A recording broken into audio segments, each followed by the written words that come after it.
Bismillahirrahmanirrahim. Alhamdulillahi rabbil alamin. Wassalatu wassalam ala al-mab'uthi rahmatan lil alamin. Nabiyyina wa habibina wa qudwatina Muhammad ibn Abdullah wa ala alihi wa sahbihi wa man sara ala nahjihi wahtada bihadihi wastanna bisunnati ila yaumiddin. Amma ba'du. Muslimin dan muslimat, para pelajar, para pencinta ilmu, Assalamualaikum warahmatullahi wabarakatuh. Alhamdulillah, pada hari ini 5 hari bulan 1 2023, kita teruskan pengajian kita dalam tafsir surah At-Taghabun. Surah At-Taghabun, surah yang ke-64, juzuk yang ke-28. Surah 64, juzuk yang ke-28. Bagi pelajar yang ada tafsir pimpinan, muka surah 1251. 1251. InsyaAllah kita akan baca muqaddimah surah, intisari kandungannya, dan 4 ayat di awal surah ini. Jadi kita seperti biasa, kita mula dengan bacaan ayat muka surah 1251. 1251.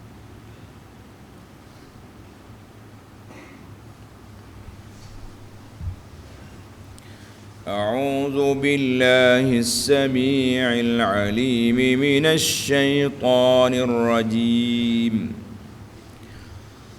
بسم الله الرحمن الرحيم. يسبح لله ما في السماوات وما في الأرض، له الملك وله الحمد وهو على كل شيء قدير. هو الذي خلقكم فمنكم كافر ومنكم مؤمن، والله بما تعملون بصير.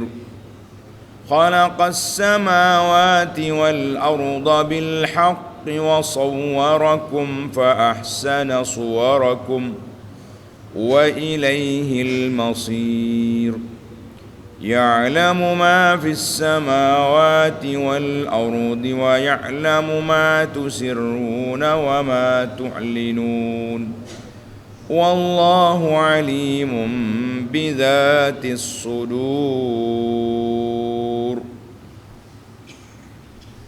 Undur balik ke belakang, kita pergi ke muqaddimah surah. Muqaddimah surah At-Taghabun.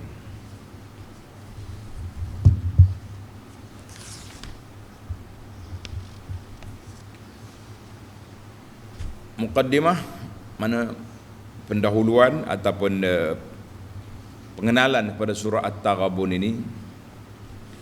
Mengikut tartib pimpinan, surah ini diturunkan di Madinah. Sebenarnya para pelajar sekalian, surah ini di antara surah yang khilaf ulama tentang turun di mana. Ada kata Madinah seperti dalam tafsir pimpinan. Ada kata dia ni makkiyatun, surah turun di Mekah. Ada yang mengatakan makkiyatun madaniyatun, dua-dua tempat turun. Dua-dua tempat dia turun. Jadi itu di antara khilaf ulama. Tapi kalau ada ulama mengatakan surah ini madaniyah, tidak salah. Makkiyah pun tak salah. Mekah Madinah pun ada pandangannya. Mengandungi 18 ayat. 18 ayat. Sababut tasmiyah, sebab kenapa dinamakan At-Taghabun. Dinamakan surah At-Taghabun kerugian. Taghabun makna kerugian. Macam orang berniaga, dia panggil ghabnun, rugi niaga. Pelajar-pelajar kata khasarah pun rugi juga, tapi taghabun ni rugi. Kerana pada ayat 9 Allah Ta'ala sebut zalika yaumut taghabun. Zalika yaumut taghabun. Ayat yang ke-9 Allah Ta'ala mengingatkan akan masa makhluk-makhluknya dihimpunkan pada hari penghimpunan untuk menerima balasan. Itulah hari masing-masing nampak kerugiannya. Orang kafir jelaslah ruginya duduk dalam neraka. Kita orang beriman pun rugi juga. Kenapa? Tak banyak ibadat. Allah beri kita sihat, tak melangkah ke masjid. Allah beri harta, tak masuk dalam tabung derma. Allah beri kita masa, kita tidak gunakan untuk berzikir, baca Quran dan sebagainya. Rugi. Kata Ibnu Katsir, ini tanda belajar. Ibnu Katsir kata hadhihi surah hiya akhiru al-musabbihat. Surah ini surah yang terakhir daripada 7 surah yang dimulai surah dia dengan sabbahalillah ataupun yusabbihulillah. Dia panggil bermula dengan tasbih. Surah ini Ibnu Katsir kata yang terakhir, yang ke-7.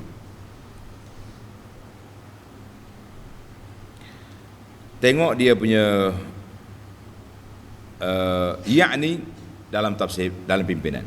Yakni pada hari itu, hari kiamat, orang-orang kafir akan nampak kerugiannya kerana mereka tidak beriman. Dan orang-orang yang beriman juga akan nampak kerugiannya kerana mereka tidak memperbanyakkan lagi amal-amal yang baik, sedangkan peluang telah diberi oleh Allah Azza wa Jalla kepada dia. Peluang diberi banyak, dia tak ambil, dia rugikan peluang itu. Lepas peluang, kata orang. Intisari kandungannya membentangkan dalil-dalil yang terdapat pada alam langit dan bumi yang membuktikan kekuasaan, keesaan, kemurahan dan kebijaksanaan Allah Azza wa Jalla yang menciptakan sekalian makhluk. Kemudian diterangkan bahawa di antara sebab kufurnya orang-orang yang kafir ialah kerana mereka menganggap bahawa mereka tidak sekali-kali akan dibangkitkan sesudah mati. Kemudian Allah perintahkan kepada Nabi Muhammad sallallahu alaihi wasallam supaya menegaskan kepada mereka bahawa mereka tetap akan dibangkitkan. Kemudian mereka akan diberitahu tentang segala yang mereka telah kerjakan. Yang demikian itu adalah mudah bagi Allah melaksanakannya. Serentak dengan itu, mereka diseru supaya beriman kepada Allah dan Rasulnya sallallahu alaihi wasallam dan kepada Al-Quran yang menerangkan kebenaran. Oleh kerana ada di antara orang-orang musyrik dan orang-orang munafik yang cuba memperdaya orang-orang yang kurang berfikir dengan mengatakan, kalau Muhammad, kita kata sallallahu alaihi wasallam, dan sahabat-sahabatnya berada di atas jalan yang benar, tentu mereka tidak berhijrah meninggalkan kampung halaman dan tidak pula mereka mengalami kesusahan. Maka Allah Ta'ala menolak anggapan mereka dengan menegaskan tidak ada sesuatu kesusahan atau bala bencana yang menimpa seorang melainkan dengan izin Allah. Dan sesiapa yang beriman kepada Allah, Allah akan memimpin hatinya untuk menerima apa yang telah berlaku itu dengan tenang dan sabar, dan Allah amat mengetahui akan tiap-tiap sesuatu. Itu muqaddimah pimpinan. Sekarang kita pergi kepada maqasidus surah dalam Al-Muharrar. Min ahammi maqasidis surah, di antara objektif surah ini, bayanu haqiqatit taghabun. Allah nyatakan sebab-sebab kerugian, hakikat kerugian, sebab-sebabnya dan kesan keburukannya. Sebagaimana Allah sebut juga dalam ayat ini, tariq al-fawz, jalan mendapat kebahagiaan dan kemenangan. Apakah lorong yang kita kena lalui? Nak rugi, ini lorong. Nak bahagia, ini jalan. Maudu'atis surah ada 7-8 poin besar dalam surah ini. Yang pertama, tasbih al-makhluqatu lillah. Semua makhluk bertasbih kepada Allah Azza wa Jalla. Kita dah bagi tahu dah dulu, tasbih ni ada dua kategori. Satu dia panggil tasbih kauni, semua makhluk bertasbih, yang kafir yang beriman tasbih. Tasbih syar'i itu khas untuk orang yang beriman. Bahawa kerajaan itu hanya milik Allah, maka wajib kepada kita mengesahkan Allah Azza wa Jalla, dan Allah nyatakan beberapa tanda-tanda kekuasaannya, luas ilmunya dan nikmatnya yang dicurahkan ke atas hamba-hambanya. Yang kedua, inzarul musyrikin, memberi amaran kepada puak kafir dengan memperingatkan mereka betapa orang-orang yang kafir zaman dulu yang engkar semuanya mereka telah mendapat bahagian kebinasaan masing-masing. 3. Ar-raddu 'alal musyrikin, nak menolak sangkaan-sangkaan puak-puak kafir yang mengatakan tidak ada kebangkitan semula. 4.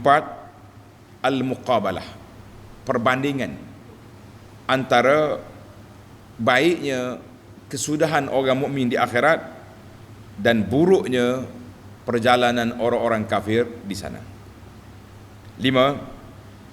Bayan, menjelaskan bahawa semua perkara yang berlaku di alam ini huwa biqada'illahi wa qadarihi, dengan takdir Allah. 6. Tahridul mu'minin, nak menggalakkan orang mukmin supaya melakukan ketaatan kepada Allah dan taat kepada Rasulullah sallallahu alaihi wasallam. 7. Al-ikhbar, Allah ceritakan ada di kalangan suami, isteri, anak-anak yang menjadi musuh kepada kita, dan harta benda, anak-anak, keturunan, keluarga juga menjadi fitnah, ujian kepada kita.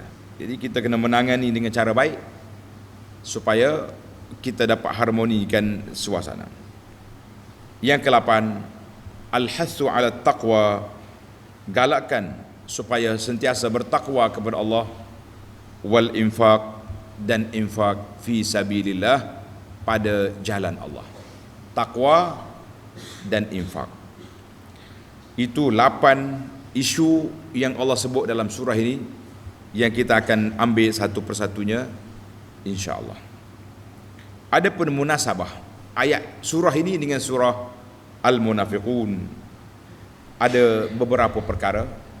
Yang pertama, dalam surah Munafiqin Allah Ta'ala sebut sifat-sifat munafik yang buruk dan amaran, peringatan kepada orang mukmin jangan ikut perangai kerenah buruk puak munafikin. Maka di sini Allah Ta'ala gambarkan sifat kafir. Kafir sekarang, kafir dulu. Alam ya'tikum naba'ul ladzina kafaru. Sampaikah tidak pada kamu cerita orang-orang kafir zaman dulu. Dan Allah Ta'ala bahagikan manusia tu dalam surah ini 2 bahagian saja, mukminun, kafirun, 2 ya. Dalam surah lepas ada yang tersembunyi, nama dia munafik. Munasabah yang kedua, dalam surah Munafiqin,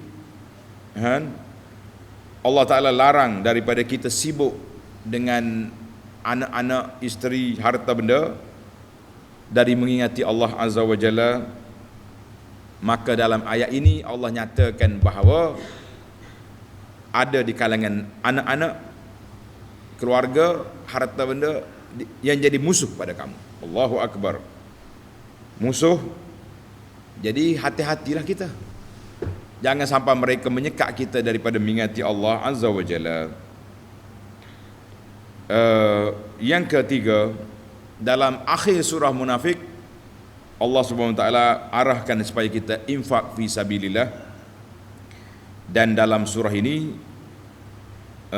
Allah Ta'ala sekali lagi memperingatkan bahawa isu sedekah adalah isu yang sentiasa diperingatkan supaya kita tidak tidak tidak menyesal, tidak taghabun, tidak masuk di kalam kumpulan orang-orang yang rugi. Itu munasabah. Baik. Sekarang kita akan berpindah kepada ayat tafsir al-ayah. Bismillahirrahmanirrahim. Yusabbihu lillahi ma fis samawati wa ma fil ardh. Segala yang ada di langit dan yang ada di bumi sentiasa mengucap tasbih kepada Allah. Jadi para jemaah sekalian, kita dah bincang tajuk tasbih ini dalam siri-siri permulaan surah yang dimula dengan at-tasbih al-musabbihatus sab'ah. Maknanya tasbih itu ada dua, dia panggil tasbih kauni. Secara alam semula jadi ini semuanya tasbih kepada Allah. Tidak ada yang tidak bertasbih, termasuklah yang kafir-kafir pun. Tetapi secara syar'i yang bertasbih itu iaitulah orang yang beriman. Orang yang tak beriman, dia kata peduli apa aku, dia tak kenal pun Tuhan, tak mengaku pada Tuhan. Apa makna tasbih? Tengok ni. Tasbih dengan makna yunazzihullah. Alam ini membersihkan Allah Ta'ala daripada sifat kekurangan, daripada kelemahan. Semua yang kurang tidak ada bagi Allah Azza wa Jalla. Lahul mulku wa lahul hamdu. Bagi Allah lah kuasa pemerintahan. Ai huwa wahdahul muhitu bi sifatil kamal. Allah saja yang bersifat dengan sempurna. Dia saja yang berhak dipuji dan dipuja. Allah Ta'ala boleh buat apa yang dia nak, tak ada siapa larang, tak ada siapa arah. Itu kuasa Allah Azza wa Jalla. Walahul hamdu, bagi Allah Ta'ala lah pujian. Segala kepujian bagi Allah. Wa huwa ala kulli syai'in qadir. Baginya kuasa pemerintahan, baginya lah segala kepujian. Dan Allah amat berkuasa atas tiap-tiap sesuatu. Tak ada siapa nak sekat dia, tak ada siapa nak halang dia. Hak Tuhan nak buat kun fayakun. Idza arada syai'an an yaqula lahu kun fayakun. Sesalah kita ayat yang pertama. Kita berpindah kepada ayat yang kedua. Huwallazi khalaqakum.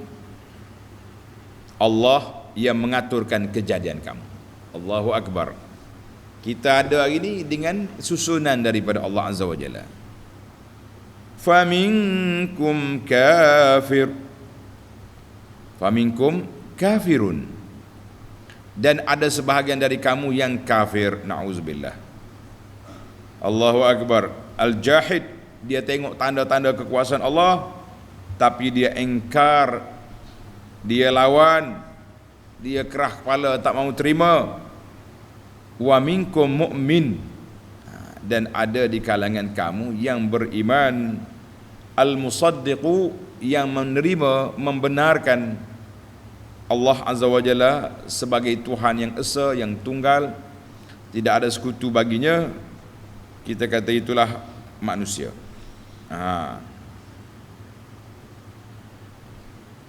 Jadi ada yang Allah Ta'ala jadikan kafir, ada yang mukmin. Allahu Akbar.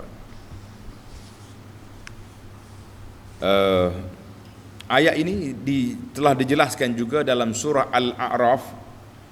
Tanda baca dalam surah Al-A'raf ayat 30. Fariqan hada wa fariqan haqqa alaihimud dalalah. Ada kumpulan dapat petunjuk, ada kumpulan yang sesat. Na'udzubillah. Kita minta berlindung Allah Ta'ala daripada yang sesat. Maka Allahu Akbar. Ayat ini juga boleh ditafsir dengan hadis Abdullah bin Mas'ud yang panjang tentang kejadian manusia dalam masa 40 hari itu. Inna ahadakum yujma'u khalquhu fi batni ummi 40 yawman. Allah Ta'ala cipta kita dalam perut mak 40 hari, kemudian jadi seketul daging, jadi darah, jadi daging, jadi bila jadi manusia, Allah Ta'ala hantar mari malaikat, ditulisnya 4 perkara. Amalan dia banyak ke sikit, rezeki dia luah ke sempit, ajar dia panjang ke pendek, semua telah ditulis. Syaqiyun am sa'id, ini kita takut. Dia ni bahagia ke celaka, na'udzubillah. Kemudian ditiupnya roh dalam masa 40 hari itu. Nabi kata apa? Ada orang yang bekerja, amalan dia ni baik daripada awal, macam ahli syurga dah. Dia nak sampai ke syurga tu satu hasta je lagi. Tiba-tiba telah tertulis dalam takdir dia ni kafir, na'udzubillah. Gelincir di saat akhir, murtad, habis. Ada orang sepanjang hidup dia jahat, lara, kafir, dekat nak mati, sehasta lagi dengan neraka, tiba-tiba dia mengucap syahadah, mati. Mungkin tak sempat solat, mungkin sempat solat. Allahu Akbar. Maka itulah takdir Allah Azza wa Jalla yang kita kena bimbang. Hadis ini sahih dalam Bukhari, wal lafzu lahu wa Muslim. Ini kita kena ingat, kena menaruh kebimbangan sentiasa. Kita tak tahu apa takdir Allah Ta'ala letak kepada kita. Sebab tu dalam sebuah hadis lagi, sahabat tanya Nabi SAW. Kita ambil masa sikitlah dengar hadis ini, menarik. Wa an Ali bin Abi Talib radhiyallahu anhu, Ali kata, kunna fi janazatin fi Baqi'il Gharqad. Satu hari kita ikut jenazah di perkuburan Baqi', kuburan Madinah. Fa atana Rasulullah sallallahu alaihi wasallam faqa'ada. Jadi Nabi datang. Biasa kalau duduk jenazah ni Nabi tunggu sampai letak jenazah baru dia berduduk. Yang ni mungkin sudah jenazah, siap dah ke bumi, Nabi duduk, bukan duduk atas kuburan, duduk tempat kosong lah. Kami pergi duduk dekat dengan Nabi sallallahu alaihi wasallam. Wa ma'ahu mikhsaratun. Di tangan dia ada kayu, ada tongkat, rantai kayu gitulah. Fanakasa, Nabi kita angkat kepala, Nabi tunduk kepala, Allahu Akbar. Macam orang ruku cerita, tengok atas, tengok bawah. Faja'ala yankutu bi mikhsaratihi, Nabi kita duduk garis dengan kayu dia tu atas. Kata orang buat garis lah, macam orang resah tu. Tolak sana, tolak sini. Allahu Akbar. Summa qal, kemudian Nabi kita bersabda, ma minkum min ahadin, tidak ada seorang daripada kamu ini, ma min nafsin manfusatin illa wa qad kataballahu makanaha minal jannati wan nar. Tidak ada manusia yang bernyawa ini Allah telah tulis tempat duduk dia, syurga ke neraka. Allah dah tulis dia ni bahagia ke celaka, na'udzubillah. Jadi bila Nabi cakap macam tu, faqala rajulun, seorang laki-laki bangun, ya Rasulullah, afala namkusu ala kitabina, tak payah beramal lah macam ni Rasulullah, kita tunggu apa yang Tuhan tulis je lah. Syurga, neraka, na'udzubillah. Wa nada'ul amal, tak payah beramal. Faqal, Nabi kata, tak, man kana min ahli sa'adah fayasiru ila amali ahli sa'adah. Siapa yang Tuhan nak beri kebaikan, dia permudahkan jalan nak jadi baik. Duduk di masjid sejam, 2 jam tak sakit pinggang. Allah, kalau orang tak baik 5 minit tu macam nak patah belakang. Tu tanda tu. Wa man kana min ahli syaqawati, kalau dia ni orang celaka, maka Allah Taala pudahkan amalan orang celaka. Bunyi tempat maksiat titik air liu kata orang. Minatnya. Bunyi tempat kuliah, alah sakit pinggang weh. Cari minyak mastika selalu. Bunyi ada kuliah tu minyak mastika dah. Maka Nabi kata, i'malu, beramalah kamu dengan kebaikan, fakullun muyassarun, setiap orang dipermudahkan jalan nak gimana. Tuan-tuan dan puan-puan, kita tengok sekarang ni, kita buat amal ni suka ke tak suka? Belajar tadabbur Quran ni rasa happy ke bahagia? Kau rasa sakit kepala, pening. Kalau buah agak Allahu Akbar 3 jam tak rasa. Tengok di mana kita. Wa amma ahlus sa'adah, orang yang bahagia Allah permudahkan jalan nak pergi ke syurga. Suka buat amal, suka buat ibadat. Alhamdulillah. Ada pun orang celaka, maka dipermudahkan jalan untuk kecelakaan. Baca Quran, baca hadis pun tak bergerak. Cakap suruh solat pun tak mari, suruh tutup aurat pun tak tutup. Maka itu tanda-tanda yang tidak baik pada zahirnya. Yang batinnya, hakikatnya Allah Ta'ala tahu. Mungkin tua-tua nanti dia solat, dia tutup aurat, dia jadi orang baik. Itu kuasa Allah. Kuasa kitanya berdoa, minta Allah Ta'ala, ya muqallibal qulub, sabbit qalbi ala dinik, Allahumma inna na'udzubika minal hauri ba'dal kaur. Ya Allah, kita minta janganlah jadi tak baik setelah kita baik sekarang. Baik ke sekarang? Biarlah pada zahirnya insya-Allah baiklah tu. Nah, suka pergi masjid, suka dengar kuliah, suka belajar. Tapi yang zahirnya, yang batin Allah Ta'ala yang maha mengetahui. Hadis ini rawahul Bukhari wa Muslim wal lafzu li Muslim. Baik para pelajar sekalian, kita pergi kepada akhir ayat. Wallahu bima ta'maluna basir. Dan Allah amat melihat akan segala yang kamu kerjakan serta membalasnya masing-masing. Mungkin jaga apa Tuhan tengok belaka. Mungkin jaga belaka, kerja apa Allah Ta'ala tengok. Jangan buat payah kak. Mari kita pindah kepada ayat 3. Khalaqas samawati wal arda bil haqq. Allah menciptakan langit dan bumi dengan cara yang sungguh indah, yang layak dan berhikmah. Allahu Akbar. Dan jadi Allah Ta'ala cipta kita ni dengan benar, dengan hikmah. Allah Ta'ala tak buat kita ni sia-sia, tak ada faedah, tak ada guna, lah berguna semua. Termasuk orang tak ada kaki tu pun. Allahu Akbar. Sekarang ni viral si Ghanim di Qatar tu yang tak ada kaki dia, tapi tangan dia tu jadi belaka. Tangan tu jadi kaki, tangan jadi tangan. Boleh pula tu. Dia boleh bawa kereta, dia boleh jalan sana sini. Allah Ta'ala, dia pergi tawaf, jalan dengan tangan. Maknanya boleh lah, Allah Ta'ala boleh buat. Orang tak ada tangan pula, kaki dia pula jadi tangan. Dia boleh makan dengan kaki, dia menulis dengan kaki, dia masak dengan kaki, ambil wuduk dengan kaki. Kita kata Maha Suci Allah, dia boleh buat apa saja. Kurang di sana, molek di sini. Orang-orang yang tak nampak mata, Tuhan beri kekuatan ingatan, kuat ingatan.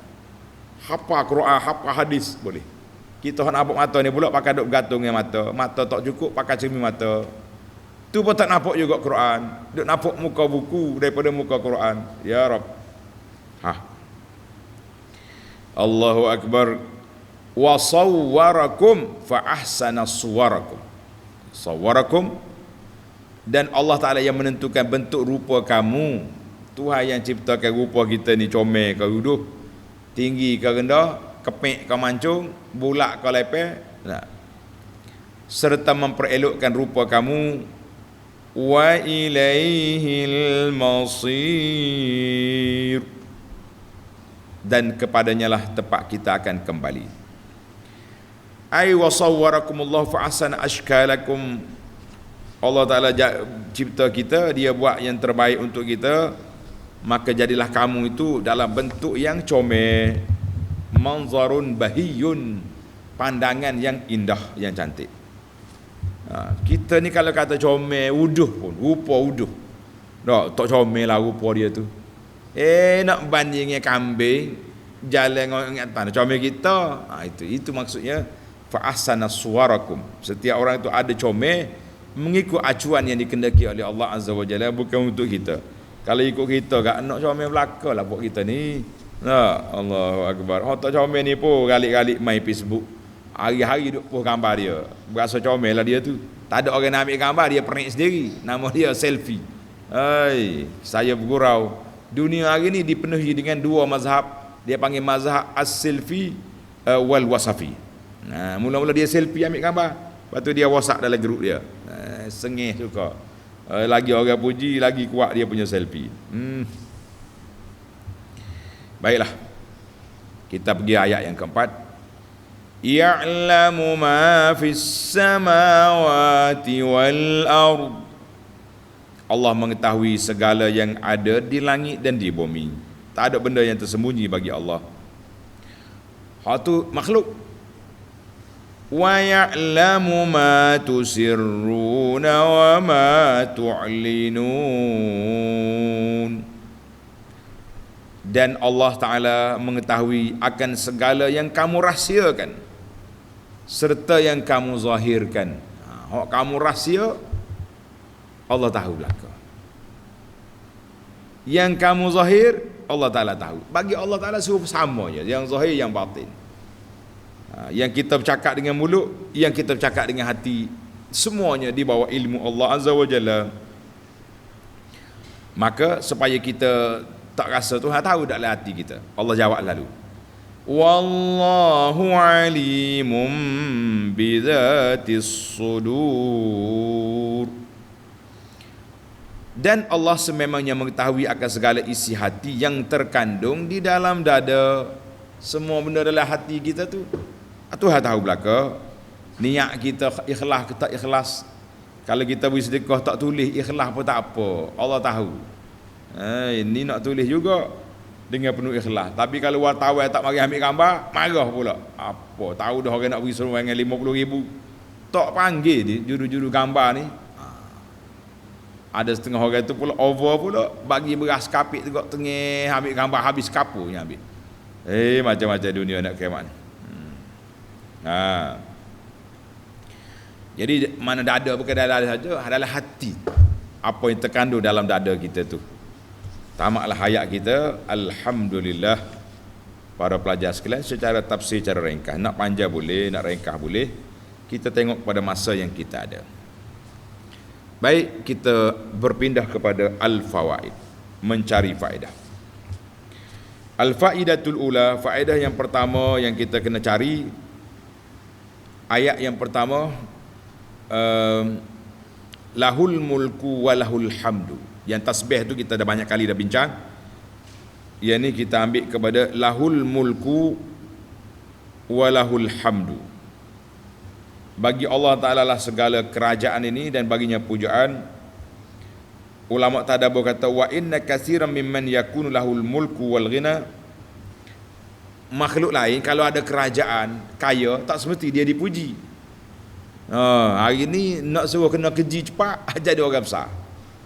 Jadi menteri ke, jadi ahli-ahli, jadi YB pun pening kepala dah kita ni. Nak nyakutuk orang tu, dia ingat ke YB ni tukar sapu rumah dia kali. Rumah dia kotor pun dia marah ni, YB tak mari ni. Kena lalu. Tapi Allah Ta'ala yang memiliki kerajaan yang penuh ini, kaya dia daripada segala makhluk dia, Allah Ta'ala yang berhak dipuji sepenuhnya. Sehingga kan disebut oleh para ulama, la yuhmadu fil masaib ghairullah. Orang lain kalau musibah kena buat benda tak baik pada kita, kita tak puji. Tapi Allah walaupun dia uji kita dengan musibah, kita kena puji Allah.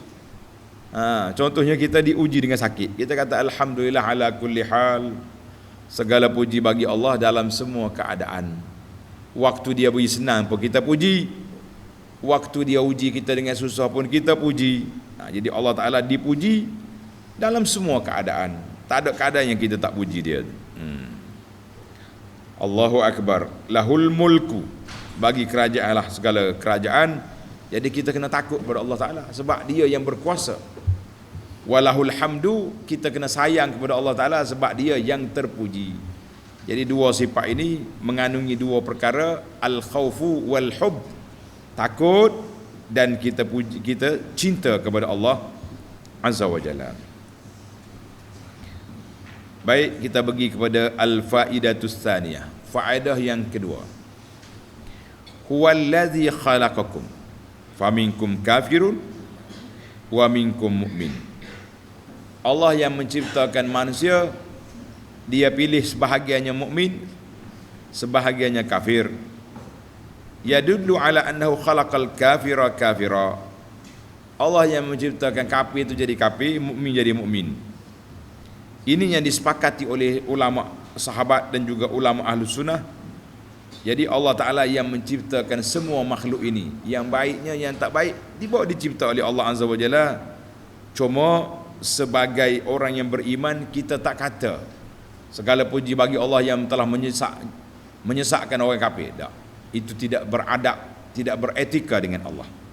Kita kata segala puji bagi Allah yang telah memberi kepada kita hidayah petunjuk. Maha suci Allah, maha tinggi kuasa Allah, dia berkuasa untuk menjadikan orang kafir itu kafir. Itu bahasa. Maka hikmahnya, apa hikmah? Allah Ta'ala ciptakan dua-dua, kafir pun jadi, orang mukmin pun jadi. Kata ulama, kalau tidak ada perpecahan ini, kita tak nampak kelebihan orang beriman. Sama yang berlaku. Semua orang beriman berlaku. Tak ada lah kita nak beza.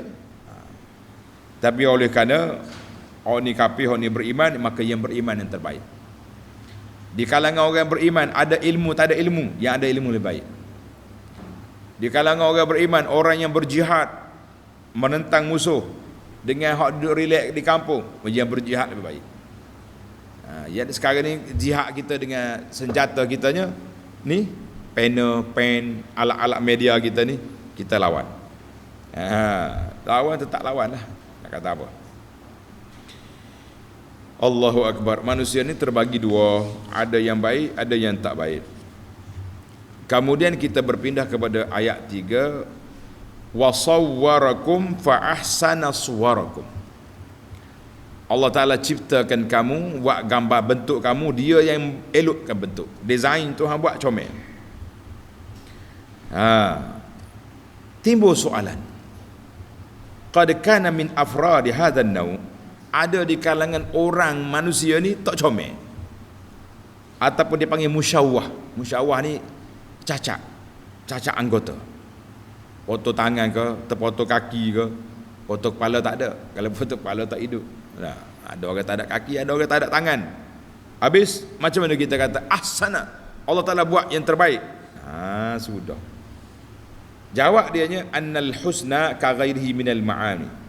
Indah comel tu berbagai-bagai peringkat, tabaqat dia panggil. Jadi ada comel, kalau banding sama-sama manusia, orang ni tak comel sikit rupa, orang ni comel. Kalau tak comel rupa, kita kena pergi banding dengan benda lain, pergi banding dengan makhluk lain. Mujurlah kita jalan atas kaki, orang lain jalan atas perut contohnya. Jadi kita buat bandingan-bandingan yang cukup indah. Sebab itulah Allah Ta'ala kata fi ahsani taqwim, dalam bentuk yang cukup baik. Jadi kita jangan kata tak comel. Ana teringat satu kisah orang zaman Imam Syafi'i. Dia kata dia mikir, kalaulah dia kahwin dengan orang perempuan tak comel, maka perempuan itu tercerai. Sudah dia jumpa dengan isteri dia tengok air tak comel dia ni. Dia tak berani sentuh takut cerai bini, macam mana boleh sentuh. Dia pergi jumpa dengan Imam Syafi'i. Ya Imam, dia cerita sekian-sekian. Imam kata, lah, binimu tak jatuh talak sebab dia cukup seorang manusia, tidak kata rupa dia rupa monyet ke. Ada belakang hidung, ada mata, ada tangan, ada. Cuma mandang mata kita tu rasa macam tak comel sikit. Sebab apa Imam Syafi'i berani kata tak jatuh talak? Sebab dia kata likulli saqitatin laqitah. Kena tulis kata-kata ni. Likulli saqitatin laqitah, setiap benda gugur ada pemungut. Mu kata tak comel, coba kita tanya kawan-kawan dia, jiran-jiran dia. Ramai orang buat menatu komik ni. Dah dia awak pula nilai tak comel. Nanya ke dia. Jadi Syafi'i kata tak jatuh talak, mu klik tengok moleklah. Duduk baik-baik, boleh jadi hatimu tenang lepas pada ni, insya-Allah. Jadi itu dia kata manusia ni comel. Dan dalam ayat ini juga diistinbat oleh sebahagian ulama, tak boleh kita ukir patung-patung, tak boleh. Sebab dia kata tahrimut taswir, haram kita buat patung-patung. Siapa dia buat patung, maka orang ni nak melawan ciptaan Allah. Dalam hadis yang panjang tentang hadis Nabi kita SAW melaknat orang yang mengukir patung. Laknat dalam Bukhari. Dia kata apa? Allah kata kepada orang yang buat patung ni, buat patung makhluk bernyawa, ahyu ma khalaqtum. Mugi hidup patung hok membuat tu. Kalau tak hidup, masuk neraka. Nauzubillah. Ini masalah. Cuma khilaf ulama semasa tentang gambar fotografi. Jadi fotografi itu haram zat dia tu ataupun haram sebab. Kalau apa maknanya? Kita ambil gambar prank ni haram dah ataupun belum haram lagi. Yang haramnya bila? Pergi ambil gambar orang tak tutup aurat ditayangkan. Itu barulah jadi haram. Jangan haram bersebab. Jadi ada khilaf di sini.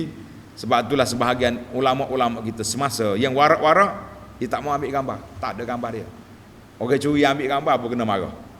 Tapi gambar dianya gambar darurat. Adanya gambar pasport, itu ada. Kalau tak ada pasport nak pergi Mekah mana? Kita ni kat zaman kita ni dengan bala lah, dengan ada kamera-kamera dalam poket ni. Mula kamera hak straight 36 kodak tu. Tak juga mikir juga nak ambil. Ambil molek tu tak jadi kan rugi. Kodak ni dengan 2 keping tu dah. Oh ni kat popek ambil. Pah mari. Tak apa pilih tak habis. Allahu akbar. Ini bala akhir zaman. Jadi ada setengah anak jumpa dengan seorang syekh. Kita ni lama tak jumpa, kita ada sahabat kita ambil gambar straight. Nya marah dia. Dia kata antum talabatul ilmi pun gila main gambar juga. Lepas tu lagu orang awam. Kita katanya pukul dengan tokak besi atas kepala ketok syekh ni. Lebih-lebih lagi dalam majlis ilmu. Allahu akbar. Lo ni tak ada apa dah. Majlis ilmu kau orang duk mengajar, kau duk apa, duk makan, tuak mengangur, perak ambil gambar. Boleh dalam Facebook. Ahli-ahli Facebook hak gila share ni. Nak share gambar orang apa tengok juga. Nah, Allah, ustaz tengah duk makan tengah ngor, membubuh. Nanya kau betul nampak pelahak sangat dah. Pilih baik ataupun ustaz berhenti kejap. Bayangkan kita bismillah nak makan, tiba-tiba orang mari ambil gambar, berhenti makan. Ustaz makan gambar, Allah, sabarlah dulu aku nak makan. Lepas makan dia mari ambil gambar, tulis tambur depan kita, bukan macam kucing aku ni kata nanti dulu. Kita kena ada etika, ada SOP nak ambil gambar. Ni cerita gambar pula. Lepas ni lah. Ni kita pergi hayat. Wa sawwarakum fa ahsana suwarakum. Yang pentingnya main gambar-gambar patung-patung ni itu berbahaya. Jangan duk main. Kau mana ada patung-patung rumah di rumah dia tu balik pecah belaka. Tak ada faedah tu. Duk susah menyusah di akhirat. Wal iazubillah. Baik, kita pergi kepada yang ketiga, empat dah. Yang keempat, ayat terakhir, ya'lamu ma fis samawati wa ma fil ard wa ya'lamu ma tusirruna wa ma tu'linun. Allah Taala tahu semua yang ada dalam langit dan bumi, yang kecil yang besar, yang zahir yang batin, itu di bawah ilmu Allah. Kata ulama tadabbur, nabbaha bi ilmihi. Allah Taala beringatkan kepada kita bahawa Allah Taala ilmu dia meliputi segala perkara. Yang zahir yang batin, yang besar yang juz'i. Sebab ada setengah mazhab ni, mazhab yang mengaku Islam ni, dia kata Tuhan tak tahu halu-halu, dia tahu besar. Tuhan tak tahu benda yang belum terjadi, bila jadi baru tahu. Kita kata pelik ni mazhab ni. Jangan pegang mazhab yang tidak betul tu. Maka ayat ini Allah Taala sebut tentang al-asrar at-tayyibah. Benda-benda yang tersembunyi yang baik-baik. Al-khabaya al-khabisa, benda tersembunyi yang tidak baik. Semuanya di bawah ilmu Allah Azza wa Jalla. Jadi bila kita tahu kita di bawah ilmu Allah, berani lagi kita buat maksiat? Berani lagi buat benda mungkar? Jawabnya tak berani dah lah. Nak buat benda mungkar macam mana? Kita di bawah ilmu Allah.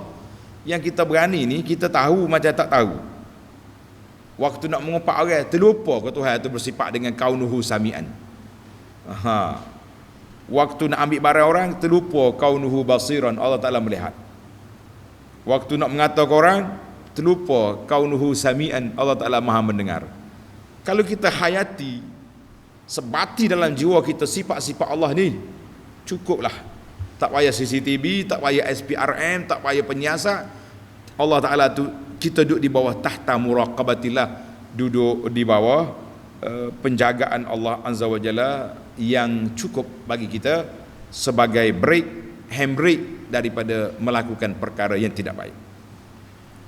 Baiklah, sebagai penutup yang terakhir, Wallahu alimun bidzatis sudur. Allah Ta'ala mengetahui segala perkara yang ada dalam hati. Maknanya, kata di para ulama, ayat ini menjadi kewajipan kepada kita ikhlaskan semua kerja buat kita kepada Allah Azza wa Jalla. Kalau kita tak ikhlas, kita nak tunjuk ke orang, tapi kita dengan Tuhan macam mana? Dalam surah yang lepas kita dah bincang tentang at-tijaratu ma'allah, hadulukum at-tijaratin, perniagaan kita dengan Allah bermodalkan ikhlas. Menodalkan ikhlas. Jadi hati ni Tuhan tahu dalam hati, maka jangan sekali-kali kita simpan dalam hati kita perkara yang tidak diredai oleh Allah. Di antara contohnya, sayang kepada benda mungkar. Depan ni, tak mau. Tapi dalam hati tu sayang juga ke benda-benda mungkar. Sayang juga kepada penyanyi-penyanyi, pelakon-pelakon tu. Walaupun kita tahu dia buat benda mungkar maksiat, sayang juga kepada, jangan ada sayang juga. Jangan.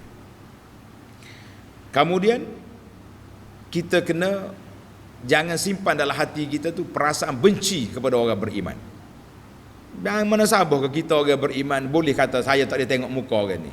Lesh, muka awak muka ahli syurga, muka dia ahli neraka? La. Ini perbuatan mungkar dalam hati yang mesti diubati. Jangan buat-buat. Maka kata di para ulama, di sinilah ayat inilah menjadi paksi kepada kita kena betulkan hati kita, ikhlaskan ibadat kita kerana Allah semata-mata, jangan ada kerana benda lain. Kalau ada benda lain, maknanya ada perkara yang tak kena di dalam perjalanan ibadat yang kita lakukan itu. Jadi para pelajar sekalian, doa yang telah kita ajar, ada orang tanya, doa ni ustaz sahih ke tidak?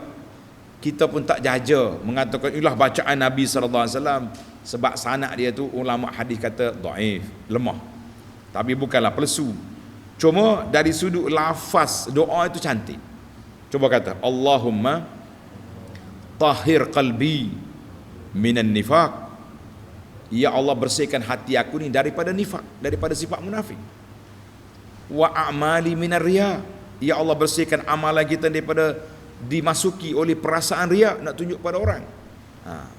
Wa aini minal khiyanah, mata aku ni daripada khianat.